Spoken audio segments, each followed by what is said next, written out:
Hello दोस्तों। क्या हाल है आप लोगों के। मैं ऐसी उम्मीद कर रहा हूँ कि आप सब बढ़िया होंगे और अपनी पढ़ाई कर रहे होंगे। तो चलिए एक बार फिर से स्वागत है HMWB बैंकिंग एग्जाम में।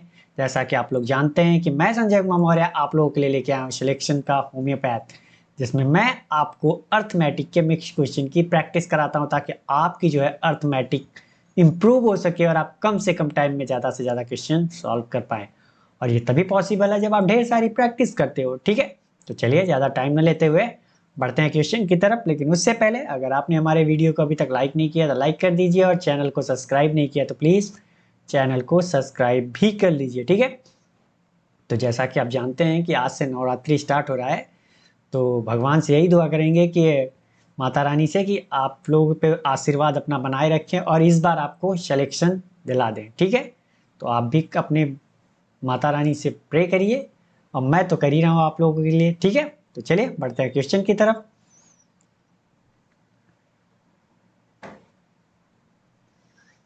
तो चलिए बढ़ते हैं आज के क्वेश्चन की तरफ, और आज का क्वेश्चन है हमारा ये। आप इसे पढ़िए, सॉल्व करने की कोशिश कीजिए, फिर मैं बताता हूँ इसे करना कैसे। ठीक है, मैं यही कहता हूँ कि हर रोज यही कहता हूँ कि आप क्वेश्चन को कम से कम 2 बार पढ़िए और समझने की कोशिश कीजिए कि क्वेश्चन में दिया क्या है, पूछ क्या रहा है और करना कैसे है। करना कैसे है, जब तक आप प्रैक्टिस नहीं करोगे तब तक डिसाइड नहीं कर पाओगे कि करना कैसे। करने से मतलब है कि शॉर्ट मेथड यूज करना है या लॉन्ग प्रोसेस यूज करना है, मतलब बेसिक यूज करनी है। ठीक है, तो आप इसे पढ़िए, सॉल्व करने की कोशिश कीजिए, फिर मैं तो हूँ ही बताने के लिए। नहीं आएगा तब भी, आएगा तब भी। ठीक है, और दूसरी कंडीशन मेरी ये है कि आपको अगर ये लगता है कि क्वेश्चन आप कर सकते हो तो ज़्यादा से ज़्यादा कैलकुलेशन माइंड में करने की कोशिश कीजिए। ठीक है, अगर आपको बिल्कुल नहीं लगता कि ये नहीं कर पाएंगे, तब आप पेन और पेपर का यूज़ करके जो भी आपको लगे शॉर्ट बेसिक जो भी आपको समझ में आए उससे कीजिए। और अगर आपको लगता है कि आप कर सकते हो तो ज़्यादा से ज़्यादा कैलकुलेशन माइंड में करने की कोशिश कीजिए। ठीक है, जब ऐसा आप करोगे तो धीरे धीरे वो प्रैक्टिस में आती जाएगी, और आप ज़्यादा से ज़्यादा जब कैलकुलेशन माइंड में करने लगोगे ना तो वो अपने आप ही स्पीड इंप्रूव हो जाएगी। ठीक है,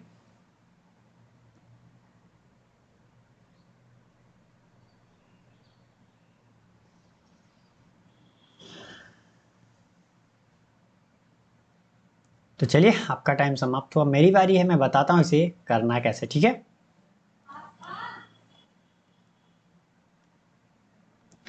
तो कह रहा है कि शिवांगी ने एक प्रोजेक्ट पर 5 दिनों तक पूरी दक्षता से कार्य किया और शेष कार्य को 14 दिनों में 50% दक्षता के साथ पूरा किया। यदि वह अपनी पूरी दक्षता से कार्य करे तो वह 6 दिन में कितना कार्य पूरा करे पाएगी। तो यहाँ वो क्वेश्चन में कहना चाह रहा है कि परसेंटेज के मामले में पूछ रहा है कि अगर वो 5 दिन में इतना काम करती है, आधी एफिशिएंसी 14 दिन, तो टोटल वर्क में मिल जाएगा। तो पूछ रहा है अगर वही पूरी इफिशियंसी से 6 दिन तक कार्य करे तो वो कार्य का कितना परसेंट, मतलब यही पूछना चाह रहा है वो, परसेंटेज में पूछना चाह रहा है। ठीक है, तो एक बात बताइए, कह रहा है कि मान लेते हैं हम यहाँ पे इफिशियंसी नहीं, क्योंकि टोटल वर्क बराबर क्या होता है आपको भी पता है कि वर्क बराबर क्या होता है, efficiency multiply by time. Time तो दिया है इसने, लेकिन इफिशियंसी की कुछ कहानी दे रखी है तो हमें नहीं पता। हमने मान लिया कि शिवांगी की जो इफिशियंसी है, ठीक है, शिवांगी की जो इफिशियंसी है या सच्चाई होगा ठीक है, तो हम मान लेते हैं कि उसकी इफिशियंसी जो है वो 2s है। ये शिवांगी है तो s, और 2s हमने मान लिया। ठीक है, तो एक बात बताइए कि अब टोटल वर्क हमें निकालना हुआ तो हम क्या करेंगे, इफिशियंसी इनटू टाइम करेंगे। तो इफिशियंसी कितनी है, 2s। कह रहा है ना शिवांगी ने एक प्रोजेक्ट पर 5 दिनों तक पूरी दक्षता, तो पूरी दक्षता हमारी क्या हमने मानी है, 2s। तो 2s से कार्य कर रहा है कितने दिन तक, 5 दिन तक। अगर यस, ध्यान से कंफ्यूजन नहीं होना चाहिए, 5 और यस। ठीक है, कह रहा है फुल एफिशिएंसी से, बाद में कह रहा है शेष कार्य। अभी इतना तो कार्य कंप्लीट कर लिया, अब कार्य कुछ बचा है, तो वो कह रहा है कि 14 दिनों तक 50% दक्षता के साथ। आप बताइए कि अगर ये 100% इफिशियंसी है तो 50% इसका कितना होगा, जाहिर सी बात है आधा। 50% मतलब क्या, आधा होगा इसका। तो अब कह रहा है कि जो है आधी इफिशियंसी से कितने दिन तक काम करता है, 14 दिन तक। तो ये भी हमारा वर्क हो गया। अब टोटल वर्क हमारा कितना हो गया, 5 दूनी 10, यहाँ कितना हो गया 24s हो गया टोटल वर्क। कितना हो गया टोटल वर्क हमारा, कितना हो गया 24। अब कह रहा है यदि वो अपनी पूरी दक्षता के साथ कार्य करे तो 6 दिनों में कितना कार्य पूरा करेगी। तो 6 दिनों में किया गया कार्य कितना होगा, 6 दिन में किया गया कार्य कितना होगा। भाई उसकी फुल इफिशियंसी से बोल रहा है, फुल इफिशियंसी कितना है 2 years, इफिशियंसी हो गई, टाइम कितना हुआ 6 दिन, तो कितना कार्य करेगी 6 दूनी 12 एस। ये ध्यान दीजिएगा कि ये एस है, ठीक है, कितना 12 एस, कितना कार्य करी। तो पूछ रहा है ना को 6 दिनों में कितना कार्य पूरा कर पाएगी, कहने का अर्थ है यहाँ पे इफिशियंसी परसेंटेज पूछ रहा है। तो आप बताओ कि टोटल वर्क हमारा क्या है 24 एस है, और हमने किया कितना 12, तो कितना भाग कर लेगी। अगर मैं 100 से गुणा कर दूं तो कितना भाग, अगर भाग पूछता तो 1/10, परसेंटेज पूछ रहा है तो एस एस कैंसिल, 12 दूना 24, 2 50, तो ये कितना कम 50%, मतलब आधा काम पूरा करेगी 6 दिन में अगर फुल इफिशियंसी से करे तो, कहने का अर्थ यही है, ठीक है। तो ये क्वेश्चन इतना लंबा नहीं करना था जितना मैंने बताया है, ताकि आपको समझ में आ जाए। आप इसको डायरेक्टली माइंड में कैसे कर सकते थे वो भी मैं बताता हूँ, कि आपको पता है कि टोटल वर्क बराबर क्या होता है एफिशिएंसी इनटू टाइम। आप मान लेते हैं कुछ भी इफिशियंसी उसकी, भाई आगे 50% की बात कर रहे थे, आधे की तो ऐसा हम मानते हैं कि 2 टाइम्स वाला, तो हमने मान लिया कि माइंड में कि एक 2 यस है हमारा, तो 5 दिन में कितना 10 वर्क, और 14 दिन में आधे से मतलब 14 यस हो जाएगा, 14 10 24 टोटल वर्क कंप्लीट हो गया हमारा। और 6 दिन में 2 फिर कितने से 2 यस से 6 दूनी 12, तो कितना भाग कह रहा है ना, कितना कार्य पूरा कर पाएगी। तो टोटल बटा क्या होता है, जितना जैसे आप टोटल बटा सॉरी जितना कार्य किया बटा टोटल होता है, यही तो होता है। जैसे आपसे अगर कोई पूछ ले कि आपने हाई स्कूल में कितना परसेंट पाया, तो आप क्या करते हो, जैसे मान लीजिए कि आपने 300% पाया, ठीक है, 300 नंबर मिला, तो आप क्या करते हो कि जो नंबर मिला उसको ऊपर रखते हो और जो पूर्णांक होता है आपका उसको नीचे रखते हो और गुणित 100 करते हो कि नहीं करते हो, यही तो करते हो परसेंटेज निकालने के लिए अपना। तो आप क्या बोलते हो कि 300 मिला है 600 में, तो आपने क्या कहोगे कि हमें 50% मिला। तो वही कहानी यहाँ भी है कि कार्य कितना किया 24 किया, टोटल हमारा था कितना पूर्णांक, यहाँ पे कार्य हमारे कितना था पूर्णांक समझ लीजिए, तो कितना था 24, तो कितना हमने किया 12 एस किया, 24 एस था, इंटू 100 किया तो कितना 50% कार्य पूरा कर लिया। तो सेम वही प्रोसेस है, ठीक है। तो समझ में आ गया होगा, बढ़ते हैं अगले क्वेश्चन की तरफ। अगला क्वेश्चन हमारा ये, आप इसे पढ़िए, सॉल्व करने की कोशिश कीजिए, फिर मैं बताता हूँ इसे करना कैसे, ठीक है।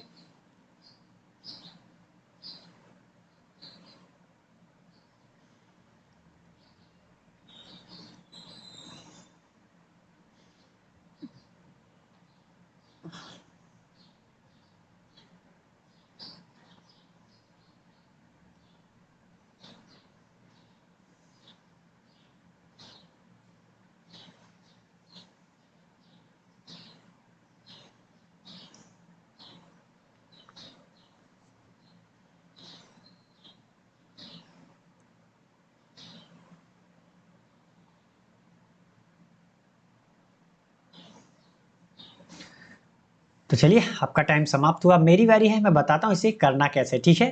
क्वेश्चन में कह रहा है राम और श्याम की आय का अनुपात जो है वो 5:4 है। श्याम का व्यय राम की आय का 3/5 भाग है और राम का व्यय श्याम की आय का 4/5 भाग है। यदि दोनों की कुल बचत जो है 10,920 रुपए है तो राम का व्यय कितना होगा। तो हम क्या करते हैं, इनकम में हम एक्सपेंडिचर घटा दे तो हमें सेविंग मिल जाएगी। सेविंग के बराबर कितना दिया है 10,920, ठीक है।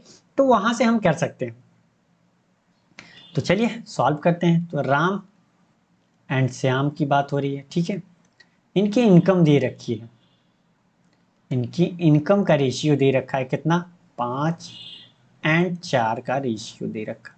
अगर मैं इसे मान लूं कि इसकी इनकम कितनी है 50x, 10x का गुणा कर दिया यहाँ पे, तो यहाँ भी करना पड़ेगा। तो यही अगर मैं इसको मान लूँ 40x, तो कोई दिक्कत नहीं होनी चाहिए, क्योंकि यहाँ पे रेशियो देख लीजिए तब भी सेम रहेगा। 10x कैंसिल, 10x इधर भी कैंसिल, 5:4 का रेशियो रहेगा। तो मैंने क्या कहा है, गुणा जो भी करेंगे दोनों तरफ करेंगे, रेशियो में कोई परिवर्तन नहीं होना चाहिए।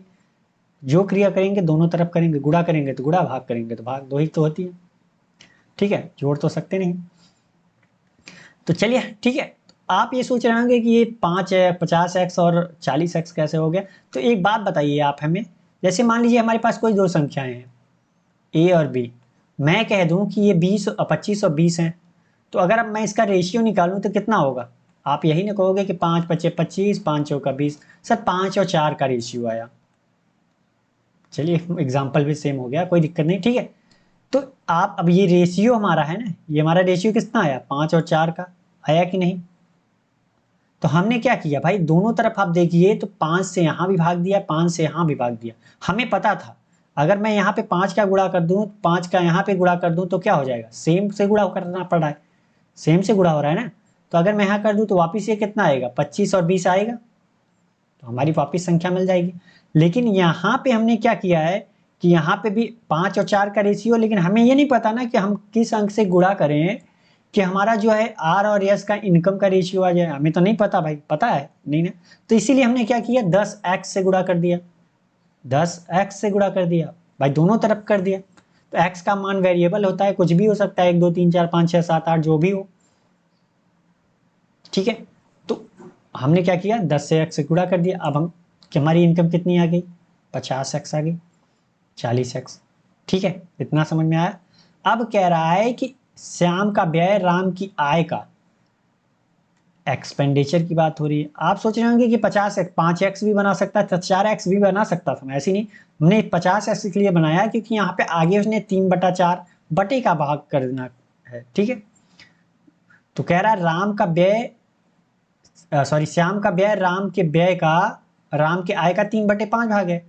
तो इसका व्यय कह रहा है, मतलब एक्सपेंडिचर, राम की आय कितनी है 50x, इसका कह रहा है 3/5 भाग। तो 3/5 भाग कितना होगा, 30x ही तो होगा, 10, 10 30x, 30x यहाँ पे खर्च कर रहा है, ठीक। और कह रहा है कि राम का व्यय श्याम की आय का, तो श्याम की आय कितनी है 40x, 40x का 4/5 कितना होगा, 5 अट्ठे 40, 8x, 8 चौका 32, इतना हो गया। अब भाई व्यय, ये इनकम है, ये एक्सपेंडिचर है, घटा दिया तो क्या आएगा, सेविंग आएगी। क्योंकि ये रेशियो में नहीं है, रेशियो में होता तो हम डायरेक्टली नहीं घटा सकते, लेकिन हमने मान लिया ना एग्जैक्ट वैल्यू 50x और 40x, 32x आया, 30x आया, अब घटा देते हैं। तो ये कितना हो जाएगा 18x, यहाँ पे कितना आएगा हमारा 10x। कह रहा है इन दोनों की बचत का योग कितना है, दोनों की कुल बचत कितनी है, हमारा तो 18x और 10x आया है। यहाँ पे कह रहा है कितना है 10,920, तो हम जोड़ लेते हैं। तो ये कितना आ गया हमारा 28x आया। लेकिन वो कह रहा है कितना है हमारा, मिटा देता हूं मैं, ये तो समझ में आ गया होगा।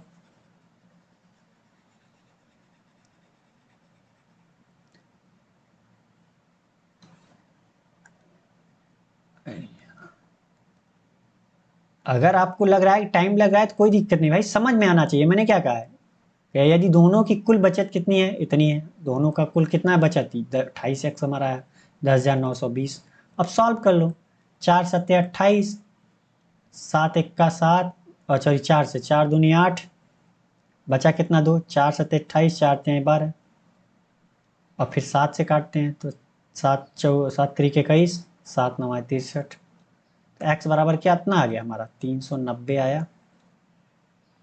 कितना आ गया 390। तो हमसे पूछ क्या रहा है, यदि दोनों की कुल बचत इतनी है तो राम का व्यय कितना होगा, राम कितना ने कितना खर्च किया, राम ने कितना खर्च किया भाई 32x तो ही खर्च किया, तो व्यय कितना होगा राम का 32x। अब 32x का मान नहीं निकाल सकते, 32 × 390,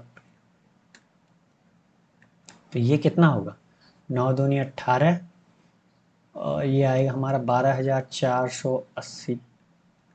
कितना आएगा 12,480, बी वाला इतना रुपए। तो क्वेश्चन बहुत हार्ड था, बहुत हार्ड नहीं था, बहुत सिंपल था, और आपने किया भी है काफी लोगों ने, तो ठीक है समझ में आ गया। बढ़ते हैं क्वेश्चन की तरफ। अगला क्वेश्चन है हमारा ये, आप इसे पढ़िए, ठीक है, और सॉल्व करने की कोशिश जरूर कीजिए। मैं यही कहूंगा कि आप सॉल्व करने की कोशिश जरूर कीजिए।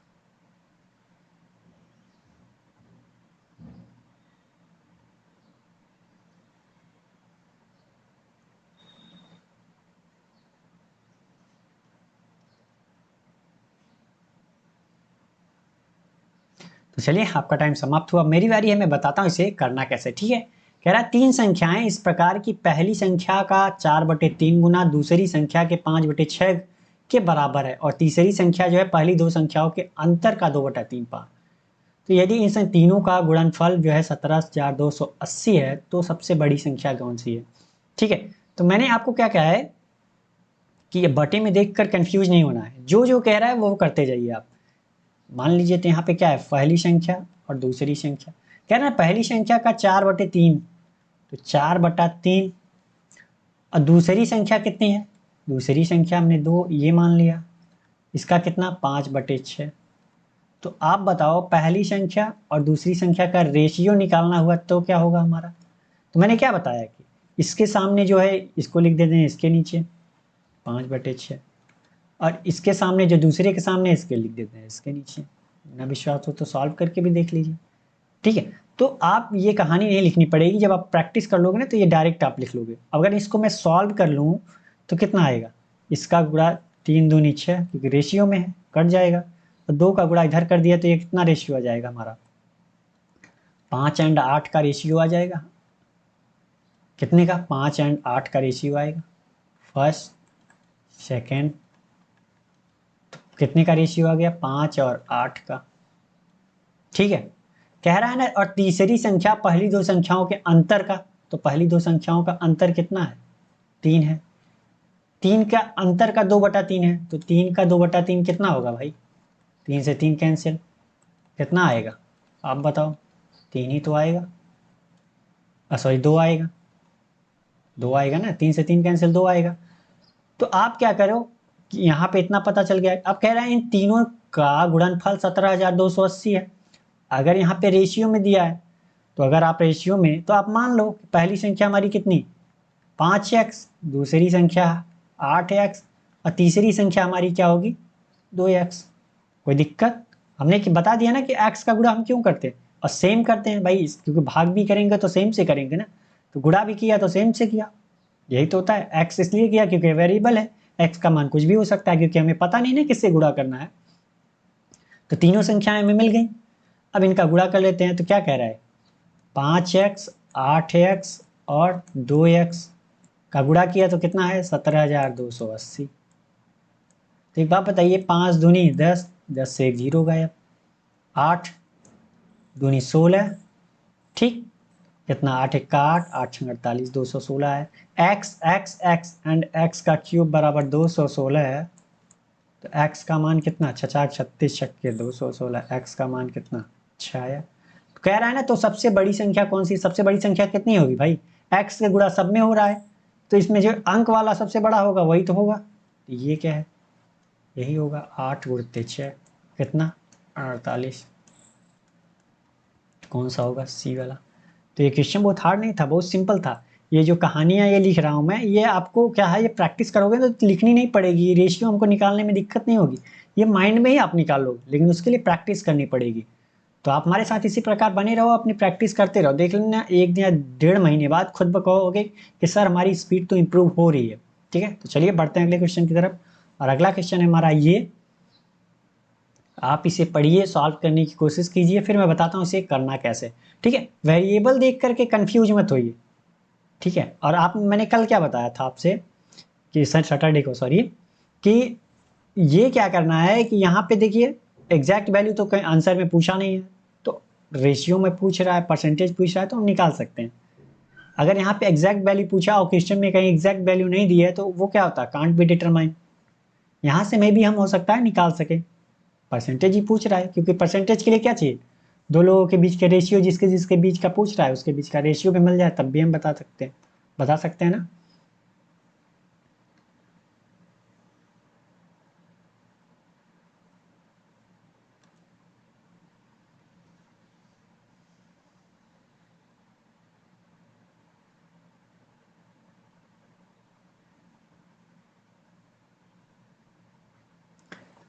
ठीक, तो चलिए आपका टाइम समाप्त हुआ, मेरी बारी है, मैं बताता हूँ इसे करना कैसे। ठीक है, तो क्वेश्चन में कह रहा है कि एक कार्यालय में पुरुष कर्मचारियों की संख्या महिला कर्मचारियों की तुलना में x% अधिक है और कुल कर्मचारियों की संख्या महिला कर्मचारियों की कुल संख्या का 6x% है।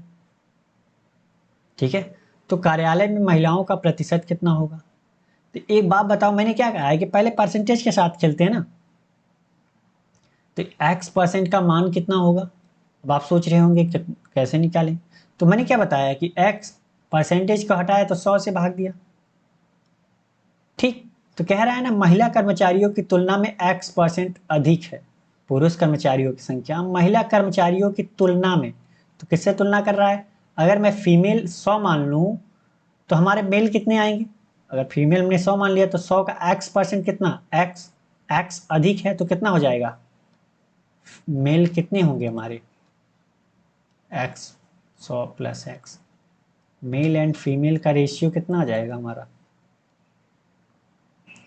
ठीक। अगर आपको दिक्कत हो रही है, मान लीजिए, चलिए हम मान लेते हैं कि आपको प्रॉब्लम हो रही है, ठीक है, आपको दिक्कत हो रही है ये करने में। तो दूसरी मेथड ये है कि आप ये बताइए हमसे, मैं आपसे पूछता हूं, आप कुछ मान तो सकते हो ना, मेल एंड फीमेल। तो कह रहा है ना महिलाओं की तुलना में x% अधिक है, तो हम क्या करते हैं 100 मान लेते हैं। 100 को हमने महिलाओं की संख्या हमने 100 मान ली। तो कह रहा है ना अब महिलाओं से x% अधिक है तो 100 का x% कितना होगा? जैसे 5% पूछता था तो हम क्या करते थे 5/100। यहाँ x पूछ रहा है तो x/100 हमने कर दिया। तो हमने क्या किया x/100 किया तो 100 से 100 कैंसिल। तो कितना आएगा 100x का x% कितना आएगा? x ही आएगा। ये क्या है? अधिक है।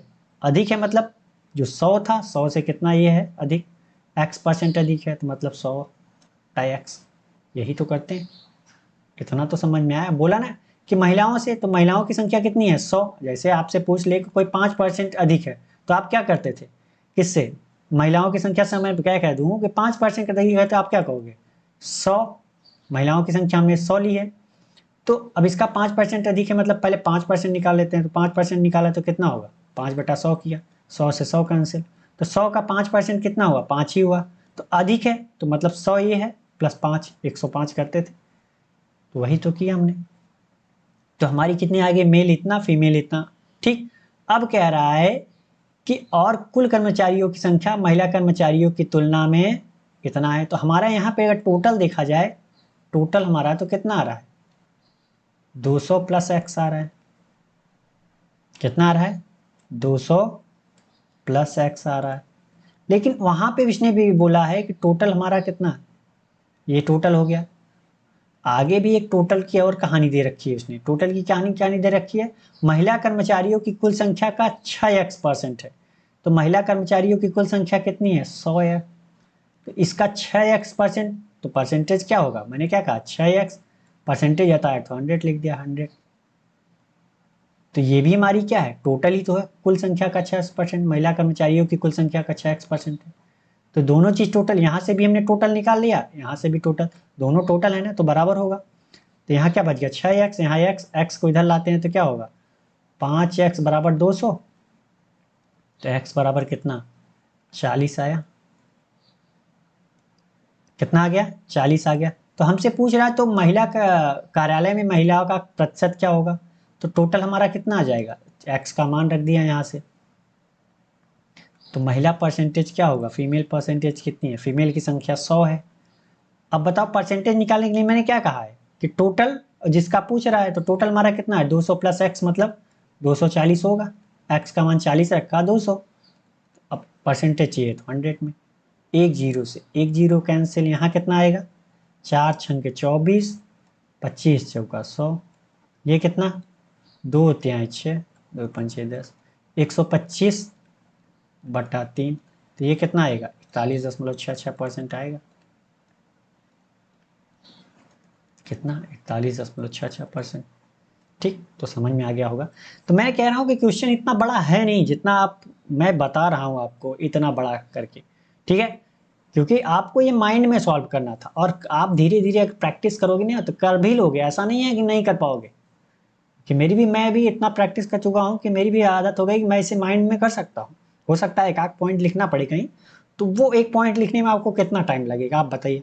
ज़्यादा से ज़्यादा 5 सेकंड, मतलब 20-25 सेकंड में तो क्वेश्चन कर ही सकते हैं ना आप। ठीक है। तो समझ में आ गया होगा मैं बताना क्या चाह रहा हूँ आपको, वो आपके डिपेंड करता है प्रैक्टिस पे। तो अगला क्वेश्चन हमारा ये है, आप इसे पढ़िए, सॉल्व करने की कोशिश कीजिए, फिर मैं बताता हूँ इसे करना कैसे, ठीक है। जितनी ज़्यादा आप प्रैक्टिस करोगे उतनी ही स्पीड आपकी इम्प्रूव होगी, और ऐसा नहीं है कि इसी में, क्योंकि कैलकुलेशन करने की स्पीड आपकी इम्प्रूव होगी, और उससे आपको क्या होगा कि नंबर सीरीज में भी कैलकुलेशन करना पड़ता है भाई, जोड़ना घटाना तो पड़ता है ना, गुणा भाग करना, सारी कहानियाँ तो हर जगह है, चाहे डीआई हो, चाहे अर्थमेटिक हो, चाहे नंबर सीरीज हो, चाहे इक्वालिटी हो, चाहे सिंप्लीफिकेशन हो, सब में आता है। कैलकुलेशन स्पीड आपकी इम्प्रूव रहेगी तभी ना।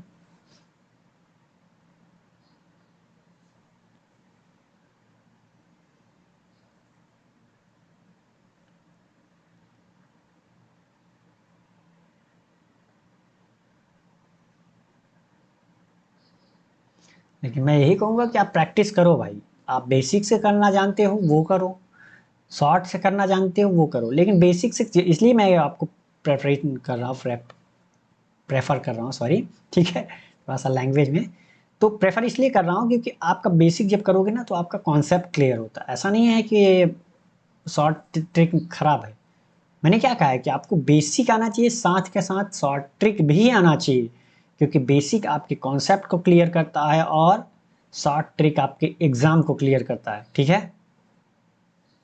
तो चलिए, आपका टाइम समाप्त हुआ, मेरी बारी है, मैं बताता हूँ इसे करना कैसे, ठीक है। कह रहा है 12,000 रुपए की राशि दो भागों में इस प्रकार उधार दी गई कि पहला भाग 12% वार्षिक ब्याज दर पर और दूसरा भाग 14% वार्षिक ब्याज दर पर।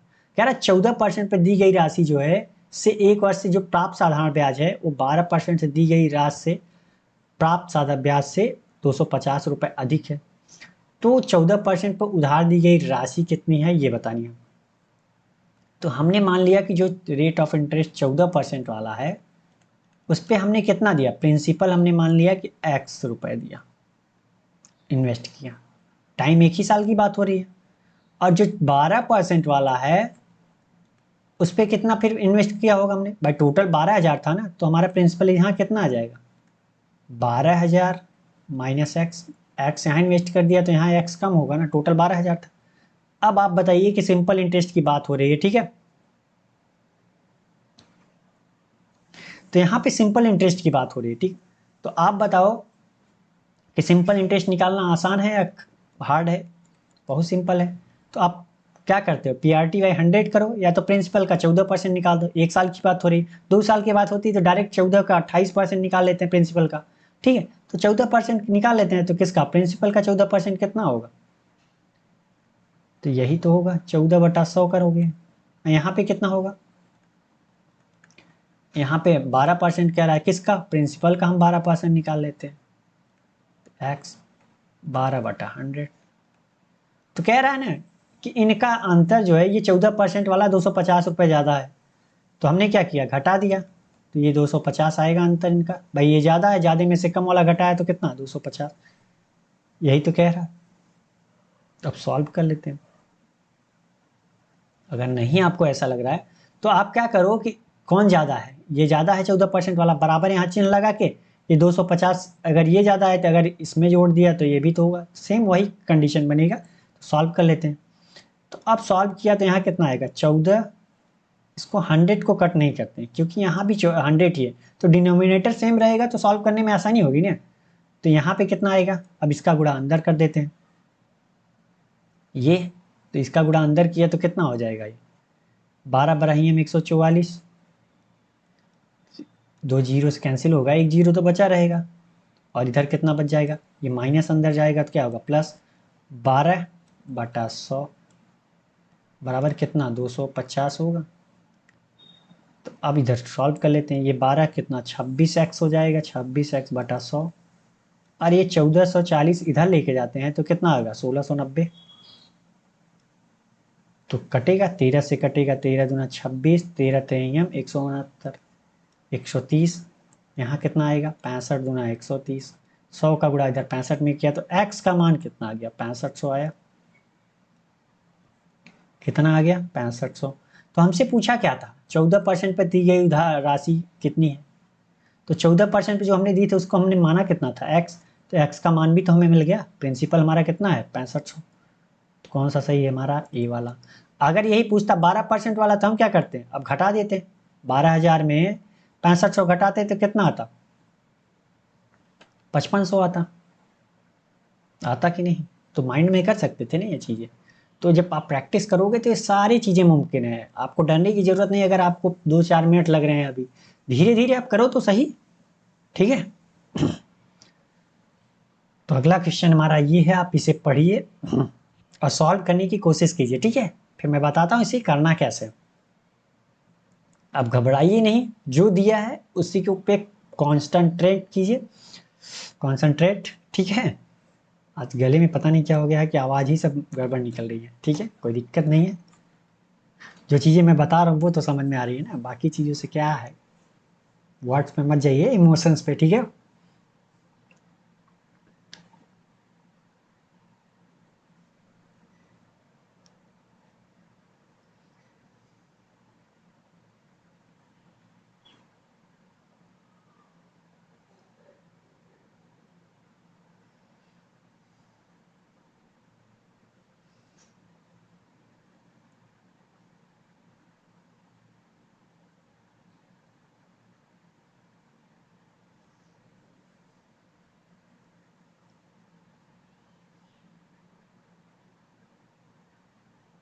तो चलिए, आपका टाइम समाप्त हुआ, मेरी बारी है, मैं बताता हूँ इसे करना कैसे, ठीक है। कह रहा है क्वेश्चन में कि अर्जुन और भानु क्रमशः जो है 15 किलोमीटर प्रति घंटा और 9 किलोमीटर प्रति घंटे की गति से एक ही दिशा में यात्रा शुरू करते हैं। तो x घंटे के बाद अर्जुन ने अपनी गति जो है 6 किमी प्रति घंटा कम कर दी और भानु ने अपनी गति 3 किमी घंटा बढ़ा दी, और वे दोनों 12 घंटे में एक साथ गंतव्य स्थान पर पहुंच गए। तो 2x का मान बताना है, ठीक है। तो पहले x तो गया, तो उसके बाद 2x तो बता ही देंगे हम, ठीक है। तो यहाँ पे एक चीज आपने गौर किया कि वो गंतव्य स्थान पे पहुंच गए, मतलब कहने का एक ही जगह से स्टार्ट किया और एक ही जगह पे जहां जाना था दोनों को एक ही जगह था, मतलब डिस्टेंस उनके बीच की जो थी वो सेम थी। हाँ, ये स्पीड अलग अलग है, टाइम भी अलग अलग है। तो हम बता सकते हैं ना कि डिस्टेंस यहाँ पे स्पीड भी दे रखी है और टाइम भी दे रखा है, कितनी कितनी देर कितनी स्पीड से चले। तो टोटल डिस्टेंस हम दोनों का निकाल सकते हैं नहीं, और तो दोनों का टोटल डिस्टेंस क्या होगा, बराबर होगा। तो दोनों का टोटल डिस्टेंस बराबर करके x का मान तो निकाल ही सकते हैं ना। समझ में आया क्वेश्चन? समझ में आ गया होगा। किसकी बात हो रही है, अर्जुन की और भानु की, अर्जुन की और भानु की। तो एक बात बताओ, मैंने क्या कहा है कि दोनों की डिस्टेंस बराबर है, डिस्टेंस बराबर है कि नहीं बराबर है? भाई सेम डिस्टेंस पे वो भी जा रहा है, सेम डिस्टेंस पे वो भी जा रहा है, और डिस्टेंस बराबर आपको पता है कि क्या होता है, स्पीड इंटू टाइम, इतना तो पता है। तो आप बताओ, क्या रहा ना, भानु 15 किलोमीटर की स्पीड से, सॉरी, अर्जुन 15 और भानु 9 किलोमीटर एक ही दिशा में यात्रा करना शुरू करते हैं x घंटे बाद। तो एक बात बताइए कि अगर मैं कहूँ कि एक घंटे में, अगर वो 15 की स्पीड से जा रहा है, एक घंटे में तो आप कितना डिस्टेंस कहोगे ट्रेवल किया? तो कहोगे ना स्पीड इंटू टाइम, 15 किलोमीटर। अगर 2 घंटे में कहूँ तो कहोगे 30। अगर मैं वही कहूँ x घंटे में, तब क्या कहोगे? तो जाहिर सी बात है, आप बोलोगे कि एक घंटे में 15, सॉरी 1 किलोमीटर प्रति घंटा, मतलब एक घंटे में 15 किलोमीटर, तो x घंटे में कितना, 15x, 15x डिस्टेंस किया। और ये कितना डिस्टेंस ट्रेवल किया भाई, 9 की स्पीड से जा रहा है, तो x घंटे में ये भी तो 9x जाएगा, ठीक। अब कह रहा है x घंटे बाद उसने अपनी गति 6 किमी प्रति घंटा कम कर दी।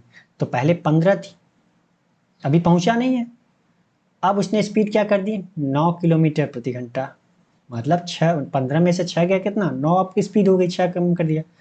और टाइम कितना आया, टोटल बोला है को 12 घंटे लगते हैं दोनों को, 12 घंटे उसको भी लगते हैं, 12 घंटे इसको भी। भाई x किलोमीटर चल चुका है, तो टाइम बचा कितना, 12 माइनस एक्स बचा, प्लस यहाँ भी देख लेते हैं।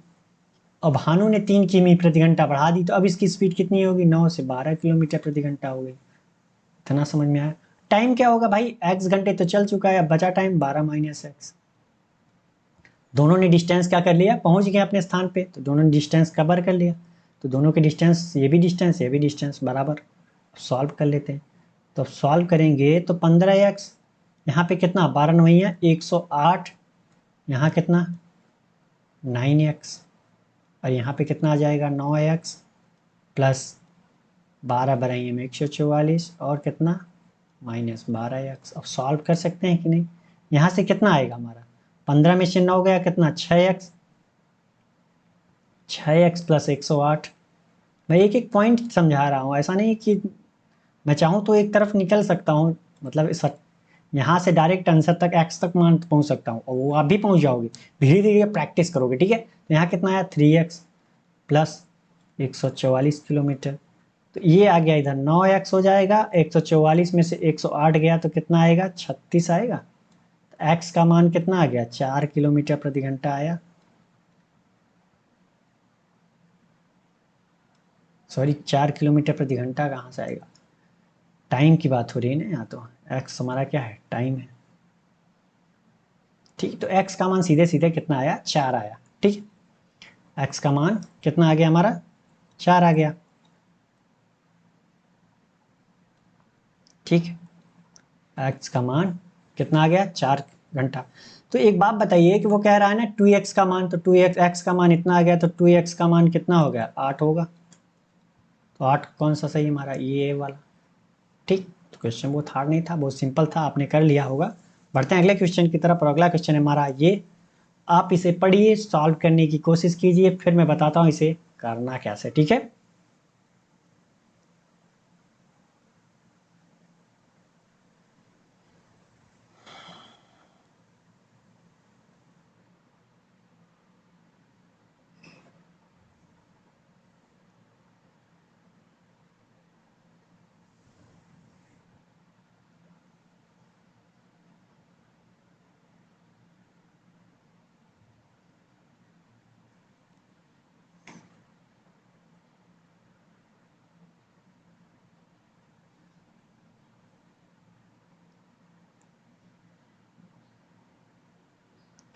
तो चलिए आपका टाइम समाप्त हुआ, मेरी बारी है, मैं बताता हूँ इसे करना कैसे, ठीक है। क्वेश्चन में कह रहा है एक दुकानदार ने एक कंबल को 20% की छूट पर बेचा, यदि वो इसे 30% की छूट पर बेचता तो उसे 18 रुपए कम लाभ होता। यदि कंबल पर अंकित मूल्य क्रमशः क्रय मूल्य से 50% अधिक है तो कंबल का लागत मूल्य क्या होगा। इसने दो कंडीशन, बेचने की दो कंडीशन, मतलब सेलिंग प्राइस दो कंडीशन दे रखी है, ठीक है। तो पहले कितनी प्रॉफिट हो रही थी, बाद में कितनी प्रॉफिट हो रही है ये बताना है। मतलब पहले प्रॉफिट जो हो रही थी उससे 18 रुपए कम अगर 30% के डिस्काउंट पे दे देता तब होती। तो हमें पहले पता करना पड़ेगा ना, पहले कितने की प्रॉफिट हो रही थी, बाद में कितने की प्रॉफिट हो रही थी, तो उन दोनों का अंतर ही तो 18 रुपए होगा। यही तो क्वेश्चन में कह रहा है। तो चलिए सॉल्व करते हैं। तो यहाँ पे कह रहा है कि यदि कंबल का अंकित मूल्य क्रय मूल्य से 50% अधिक हो, तो 50% का मान कितना होता है 1/2 होता है। या फिर आप कैसे, अगर 1/2 लिखते हो तो कैसे लिखते हो, यही तो बोलते हो कि 50% को हटाया तो 100, यही तो करते हो कि नहीं, परसेंटेज से हटाया। तो कह रहा है ना कि कितना अधिक है क्रय मूल्य से 50%। एक बात बताओ, अगर मैं इसको कट ना करूं और इतना ही मान लूं कि कॉस्ट प्राइस हमारा कितना है 100, कितना मान लूं 100 मान लूं, 100x मान लेता हूं मैं। तो कह रहा है ना इसका 50%, तो इसका 50% कितना होगा, जाहिर सी बात है, अगर मैंने कॉस्ट प्राइस 100x मान लिया तो इसका 50% मतलब कितना 1/2 मतलब 50 होगा। तो 50 अधिक है क्या मार्क प्राइस, तो मार्क प्राइस हमारा कितना मिल जाएगा, मार्क प्राइस हमारा कितना होगा भाई 100x तो हमारा कॉस्ट प्राइस था, उससे 50% अधिक मतलब 50 अधिक, तो कितना हो जाएगा 150x, और कॉस्ट प्राइस हमारा कितना हमने माना है 100x। हमने इसलिए माना क्योंकि यहाँ पे क्या है कि हम चाहे तो 1/2 मान सकते थे, और फिर यहाँ पे डिस्काउंट देने के बाद क्या आएगा दूसरे रेशियो फॉर्म में आएगा। तो हमें क्या करना पड़ेगा, फिर एमआरपी सेम करनी पड़ेगी, और फिर जाके एक रेशियो निकलेगा, फिर हम उस पर एक्स मानेंगे। तो इसलिए हम क्या करते हैं कि हम ऐसा कुछ मान लेते हैं ताकि हमको जो रेशियो हो बराबर ना करना पड़े, ठीक है। तो हमने डायरेक्टली इसको 100 मान लिया, तो 100 का 50% अधिक एमआरपी है तो हमने 50% अधिक कर दिया, 100 का 50% कितना 50x अधिक है तो 150 हो गया। अब यहाँ पे डिस्काउंट वाली बात आ जाती है, डिस्काउंट किस पे दिया जाएगा सेलिंग प्राइस मार्क प्राइस पे। तो कह रहा है ना 30% का डिस्काउंट देता है, सॉरी 20% का, पहले दो कंडीशन है, तो पहले इस पे कितने का डिस्काउंट देता है 20% का। अब डिस्काउंट किस पे देगा, जाहिर सी बात है किस पे देगा, इसी पे तो देगा। तो एक बात बताओ कि 150 पे अगर 20% कितना होगा निकालना चाहूँ तो 20/100 करूँगा परसेंटेज, 1 0 2 0 1 0 2 0 कितना होगा 30x। अब 30x का डिस्काउंट दे दिया 150 पे तो कितना बच गया, इसके सेलिंग प्राइस कितनी हुई 120x। ये पहले की कंडीशन थी। अब बाद में कह रहा है, आप बताओ कि उसकी मार्क प्राइस चेंज होगी? वही तो रहेगी, कॉस्ट प्राइस भी वही रहेगी, उसकी सेलिंग प्राइस बस चेंज हो रही है, वो डिस्काउंट चेंज हो रहा है हमारा। तो क्या कह रहा है कि भाई मार्क प्राइस तो हमारी वही है ना, और कॉस्ट प्राइस भी वही रहेगी हमारी, ऐसा तो है नहीं चेंज हो जाएगा, बात तो वही उसी वस्तु की हो रही है ना। अब लेकिन डिस्काउंट अलग दे रहा है, अब 30% का डिस्काउंट दे रहा है, तो डिस्काउंट किस पे दिया जाता है? मार्क प्राइस पे। तो 150 का 30% कितना होगा? 150x का 30%, 30/100 करोगे, दो जीरो से दो जीरो कैंसिल, 15 ત્યાં 45। अब 45 का डिस्काउंट दिया मतलब क्या, 45 कम में बेचा, तो बेचा कितने में? 105x में बेचा। 150 का एमआरपी था तो 45x मतलब 105 में बेचा, इतना समझ में आया। अब यहाँ पे आ जाता है छूट पे बेचने पर उसे 18 रुपए का लाभ, कम लाभ होता है। पहले यहाँ पे देखो कितने का लाभ हो रहा था इसे, भाई selling price minus cost price, यही तो करते हैं प्रॉफिट में। क्या यहाँ पे कितने का हो रहा था? 20x का प्रॉफिट हो रहा था। और यहाँ पे देखा जाए तो कितने का प्रॉफिट हो रहा है? 5x का प्रॉफिट हो रहा है। तो प्रॉफिट में कितने का अंतर है? 15x का अंतर है। यहाँ पे देखा जाए तो कितने का? 15x का अंतर है। यहाँ पे 20 हो रहा है, यहाँ पे 5x, मतलब 15x कम प्रॉफिट हो रहा है।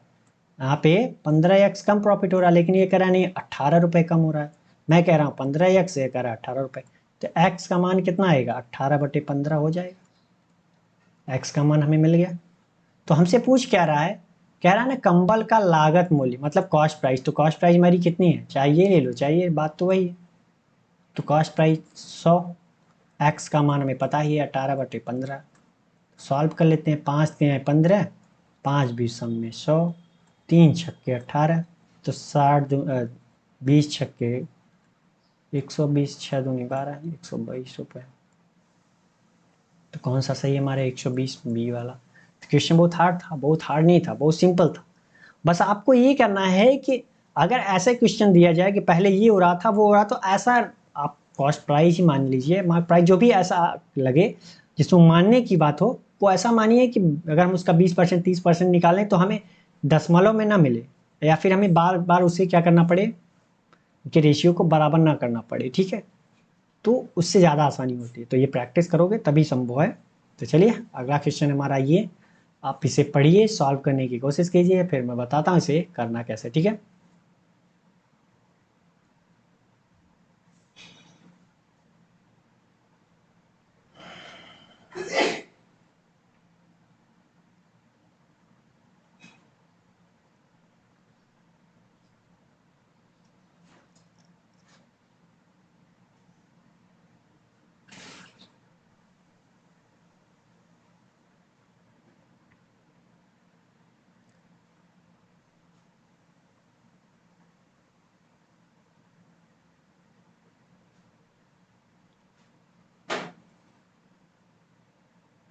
तो चलिए आपका टाइम समाप्त हुआ, मेरी बारी है, मैं बताता हूँ इसे करना कैसे, ठीक है। कह रहा है एक नाव की अनुकूल गति धारा की गति की जो है 3.5 गुना है, और यह जो है इसकी प्रतिकूल गति से 12 किमी प्रति घंटा अधिक है। नाव द्वारा 378 किलोमीटर डाउन स्ट्रीम, मतलब अनुकूल जाने और वापस आने में कुल कितना समय लगेगा? तो कंफ्यूज नहीं होना है, क्योंकि यहाँ पे रेशियो भी दिया है और एग्जैक्ट वैल्यू भी दिया है, तो एग्जैक्ट वैल्यू में पूछ रहा है तो हम बता ही सकते हैं, ठीक है। तो चलिए सॉल्व करते हैं। तो यहाँ पे क्या कह रहा है? अनुकूल गति। एक बात बताइए, अनुकूल गति मतलब क्या? v डाउन स्ट्रीम दिया है, और कह रहा है धारा की गति। धारा की गति मतलब c का कितना है? 3.5% है, 3.5 गुना है। तो ये ऐसे लिख सकते हो। अगर आपको बेसिक से देखना है तो ऐसे लिखोगे, तो यहाँ पे VDS और C का रेशियो क्या मिल जाएगा हमें? क्या मिलेगा? मैंने क्या कहा, इसके सामने वाला इसका, इसके सामने वाला ये। तो एक बात बताओ कि इस VDS, इसके सामने VDS के सामने कितना है? 3.5 आएगा। इसके सामने क्या है? कुछ नहीं, एक है, मतलब यहाँ पे एक आएगा। अगर ये दशमलव में हटाना चाहूँ तो हम क्या कर लेते हैं? 10 से गुणा कर लेते हैं दोनों तरफ। कोई दिक्कत? कोई दिक्कत नहीं होनी चाहिए, क्योंकि जो मैं क्रिया कर रहा हूँ वो दोनों तरफ कर रहा हूँ। तो ये कितना होएगा? 35। ये कितना हो जाएगा? 10। तो ये कितना होगा? 5 सत्ते 35, 5 दूनी 10, 7 2। अब देख लीजिए 2 का कितना है? 3.5 गुना है कि नहीं? 2 3 6, 3 गुना हो गया। आधा मतलब 1, 7 हुआ कि नहीं। तो रेशियो कितना आया हमारा, कहने का अर्थ ये है कि VDS एंड C का रेशियो हमारे पास कितना आ गया, 7 एंड 2 का। तो अगर मैं मान लूँ कि हमारी जो स्पीड है 7x किलोमीटर प्रति घंटा है, और करंट की जो है ये कितनी है 2x किलोमीटर प्रति घंटा, तो आप बताओ कि आप बोट की चाल नहीं बता सकते, क्योंकि आपको पता है कि VDS बराबर कितना होता है, बोट की चाल प्लस करंट की चाल। डाउन स्ट्रीम बराबर क्या होता है, बोट की चाल प्लस करंट की चाल। इसका मान 7 दिया है, 7x। C का मान कितना है यहाँ पे 2x, तो B का मान नहीं निकाल सकते हैं, तो B का मान कितना हो जाएगा 5x होगा। B का मान कितना आ गया हमारा 5x। यहाँ पे भी 5 आ सही सकता था अगर हम x नहीं मानते तब भी। अब एक बात और बताओ कि हमें वापस डाउन स्ट्रीम में जाना है, वापस आना है, मतलब क्या चाहिए, V अप स्ट्रीम भी चाहिए। तो V अप स्ट्रीम का मान आप नहीं निकाल सकते। अगर कोई कहे आपसे कि V अप स्ट्रीम कितनी होगी तो क्या कहोगे, B माइनस सी। तो B भी पता है, C भी पता है, तो कितना आएगा 5x माइनस 2x बराबर कितना 3x। तो V अप स्ट्रीम भी नहीं बता सकते आप, कितना हो जाएगा ये 3x। यहाँ से भी कर सकते थे, यहाँ से भी कर सकते हो, ठीक। तो अब आ जाते हैं कहानी पे। कह रहा है ना कि और यह उसकी प्रतिकूल गति से 12 किलोमीटर प्रति घंटा अधिक है। कौन अधिक है, एक नाव की अनुकूल गति जो है धारा की गति का 3/5 गुना है। और यह जब भी कामा लगे तो ये दूसरे पॉइंट की बात होगी, जो यहाँ पहले आ जाए यहाँ बात होगी। अगर और लग गया मतलब सबसे पहले वाला जो है उससे बात हो रही है। मतलब कह रहा है कि इससे जो है अप स्ट्रीम स्पीड से 12 किलोमीटर या अनुकूल वाली डाउन स्ट्रीम अधिक है, ठीक है। तो यहाँ पे हम देख लेते हैं कितनी अधिक है भाई स्पीड, तो हमें यहाँ भी पता है 4x अधिक है। लेकिन वो कह रहा नहीं 12 किलोमीटर प्रति घंटा अधिक है, तो x का मान कितना आ गया 3 किलोमीटर प्रति घंटा, 3 आया। तो कह रहा है वापिस आने और जाने में जो है कुल कितना टाइम लग रहा है 378 किलोमीटर टाइम पूछा है। तो यहाँ पे हमें क्या चाहिए, ये कितना हो गया 21 किलोमीटर प्रति घंटा down stream speed, up stream कितना 3 त्रिक 9 किलोमीटर प्रति घंटा। तो आप बताओ नाव द्वारा एक बार डाउन स्ट्रीम जा रहा है तो जाहिर सी बात है अप स्ट्रीम वापिस आएगा, तो 378 जाने में कितना स्पीड हमारी 21 किलोमीटर प्रति घंटा, और वही 378 अगर वापस आना है तो कितने की स्पीड से आएगा 9 की स्पीड से आएगा। सॉल्व कर लीजिए, 9 चौका 36, 9 दूनी 18, ये कितना आएगा 21 एक्का 21, उसके बाद हो गया कितना 16, तो 18 जाएगा। तो ये कितना हो गया टाइम 18 + 42 60 घंटे लगेंगे। कितना 60 घंटे। तो क्वेश्चन बहुत हार्ड नहीं था, बहुत सिंपल था, ठीक है। तो आप प्रयास करो, ऐसा नहीं कि क्वेश्चन देख के आप कंफ्यूज हो जाओ, कुछ नहीं, मैंने क्या कहा बेसिक आप क्लियर रखो। जब तक आप बेसिक क्लियर नहीं रखोगे शॉर्ट मेथड भी आपके काम नहीं आएगा, ठीक है। जो रटा रटाया सवाल होगा जिस टाइप का, तो आप रट रखे होंगे तो कर सकते हैं, इसलिए मैंने आपको एक एक पॉइंट समझाता हूँ हर रोज। काफ़ी बच्चे हमारे साथ जुड़े भी हैं जो एक डेली बाई डेली देखते हैं और उनकी स्पीड इंप्रूव भी हो रही है। काफ़ी लोग कमेंट भी करते हैं कि सर ये अच्छा है, मैं रैंडमली पहुंच गया और आपका क्लास देखा अच्छा लगा, तो सब्सक्राइब करके जाते हैं और पढ़ते भी हैं, ठीक है। तो चलिए बढ़ते हैं अगले क्वेश्चन की तरफ। अगला क्वेश्चन हमारा ये, आप इसे पढ़िए, सॉल्व करने की कोशिश कीजिए, फिर मैं बताता हूँ इसे करना कैसे, ठीक है।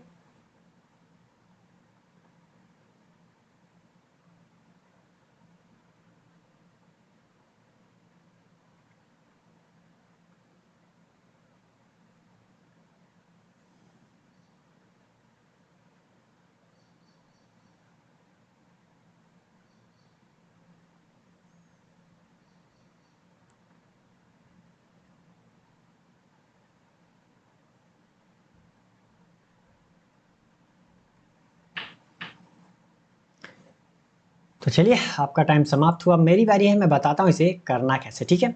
कह रहा है पंकज, राज, शिवम और तन्मय एक परिवार के 4 सदस्य हैं जिनकी आयु अलग अलग है। शिवम पंकज से 5 वर्ष छोटा है, पंकज तन्मय से 3.3/2 गुना बड़ा है, 3 गुना है सॉरी, और तन्मय राज की आयु का 0.4 गुना है। यदि परिवार की औसत आयु 34.5 वर्ष है तो शिवम और तन्मय की आयु का योग कितना होगा, ठीक है। कौन कौन है, पंकज है, राज है, शिवम है और तन्मय है, 4 लोग हैं। तो आ जाते हैं लास्ट में ये कह रहा है कि तन्मय जो है और राज की आयु का 0.4 गुना है। तो राज की आयु अगर मैं x मान लूँ या 10x मान लेते हैं, क्योंकि यहाँ पे क्या है 2 है, 3/2 है, यहाँ पे 0.4 करेंगे तो इसको भी तो हम क्या लिख सकते हैं भाई 4/10 मतलब 2/5। तो 5 नीचे आ रहा है तो ऐसा अंक लेते हैं कि जाके कट जाए। आप ये x भी ले सकते हो, ऐसी कोई बात नहीं है। हमने मान लिया कि ये राज की आयु कितनी वर्ष है, 10x वर्ष। ठीक है, कैलकुलेशन कम करने के लिए तो हमने मान लिया 10x है। अब कह रहा है तन्मय जो है राज की आयु का 0.4 टाइम है। तो राज की आयु का 0.4 टाइम मतलब, जैसे अगर मैं आपसे कहूं कि 5 का 3 गुना कितना होगा तो आप क्या कहोगे, 5 का 3 गुना कितना कहोगे, डायरेक्ट 15 बोलोगे, यही तो बोलते हो। अगर 6 गुना कहूँ तो कितना, 30 कहोगे।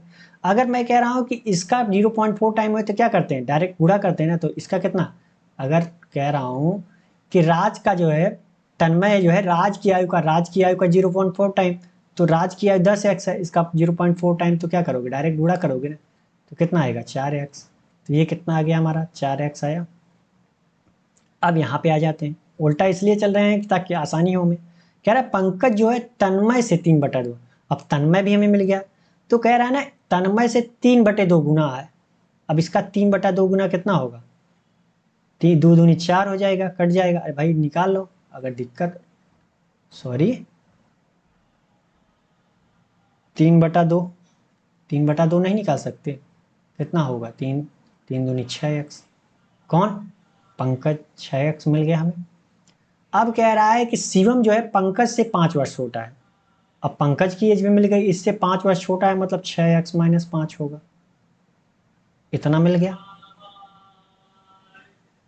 इतना मिल गया, इतना समझ में आया। तो चलिए अब आ जाते हैं क्वेश्चन पे। वो कह रहा है कि यदि परिवार की औसत आयु, अब 4 लोगों की टोटल आयु कितनी हो जाएगी, बता सकते हैं कि नहीं, टोटल एज 4 लोगों की कितनी होगी। अगर उनकी एज 34.5 है तो 34.5 से 4 का गुणा कर दिया। एवरेज एज बराबर क्या होता है, total as upon number of person. तो टोटल एज चाहिए तो क्या करेंगे, एवरेज एज में नंबर ऑफ पर्सन से गुणा कर दिया। तो एवरेज एज में हमने क्या किया, नंबर ऑफ पर्सन से गुणा कर दिया, तो कितना आएगा, 4×3 = 12, 138 आएगा। और इधर कितनी है टोटल एज, इनकी एज ये है, इनकी एज ये है, इनकी जोड़ लेते हैं तो 6। ये तो जोड़ ही सकते हैं ना, जोड़ लीजिए डायरेक्ट, कितना होगा 6 दूनी 12, 4 16, 10 26x -5। और इधर कितनी आ गई टोटल एज, ये भी टोटल एज है, ये भी टोटल एज है। तो x बराबर कितना आ गया हमारा, 8×5 = 13, 143 26x। तो ये कितना आएगा, 13 दूना 26, 13 × 1 = 13, 13 × 1 = 13। तो x बराबर कितना, 11/2 आया। x का मान कितना आ गया, 11/2। हमसे पूछ क्या रहा है, शिवम और तन्मय की आयु का योग। तो शिवम कौन है हमारा, शिवम ये है, और तन्मय कौन है, ये है। तो इनकी आयु का योग कितना होगा, निकाल नहीं सकते हम, निकाल सकते हो भाई डायरेक्ट, कितना होगा 6×4 = 10, 10x - 5 यही तो होगा। तो 10x बराबर कितना, 10 गुणते 11/2 - 5। तो ये कितना हो जाएगा हमारा, 2×5 = 10, 55, 55 में 7 गया 50। तो कौन सा सही होगा, बी वाला। ठीक है, तो क्वेश्चन बहुत हार्ड नहीं था, बहुत सिंपल था। तो जब आप प्रैक्टिस करोगे तब ये चीज़ें जो मैंने ये की है शॉर्ट में इतनी जल्दी वो कर सकते हो। तो चलिए बढ़ते हैं अगले क्वेश्चन की तरफ। अगला क्वेश्चन हमारा है ये, आप इसे पढ़िए, सॉल्व करने की कोशिश कीजिए, फिर मैं बताता हूँ इसे करना कैसे। ठीक है,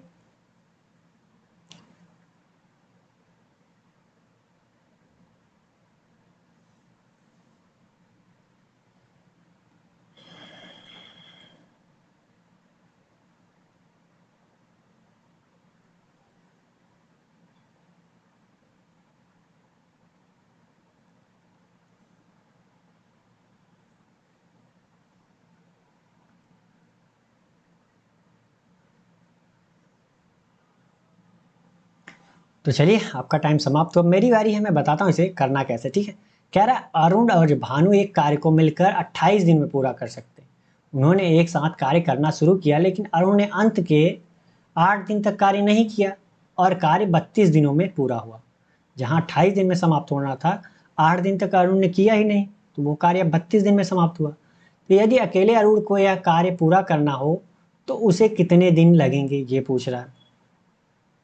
तो सबसे बड़ी बात है ये कि इनकी इफिशियंसी का क्या है, तो हमें इफिशियंसी भाई पता नहीं है, वो तो हम निकाल सकते हैं क्योंकि कार्य भी दिया है कि एक जगह 28 से और एक जगह और निकाल सकते हैं जो 8 दिन कम किया है और 32 दिन में किया है। तो दोनों जगह कार्य है, जब दोनों जगह कार्य का बराबर करेंगे तो इनकी इफिशियंसी का रेशियो मिलेगा हमें, क्योंकि हर बार यही होता है। ठीक है, तो जब आप प्रैक्टिस करोगे तो माइंड में अपने आप फ्लैश होगा।